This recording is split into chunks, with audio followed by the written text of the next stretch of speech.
सबै कुरा बोकेर गइन एक दिन यो चोला छोडेर जाने हो भनेर आफ्नो जिम्मेवारी छोड्दै नजानु होला। जोगी भइन्छ फेरि।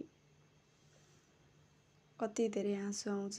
एक बाल्टी भरिँदा पनि कहाँ फालम कसरी रोकम भन्ने हुन्छ, तर त्यो आँसु रोकिन्न।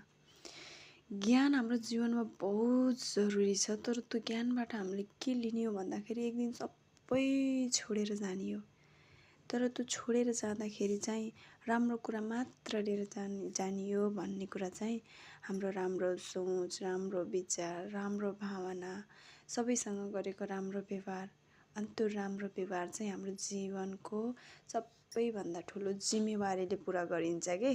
त्यही भएर हामी धेरै डिपली जानु हुँदैन।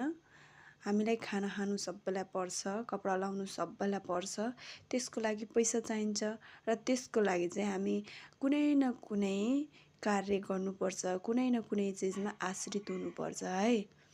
धेरै डिपली जानु भएपछि फेरि दिदी बाबा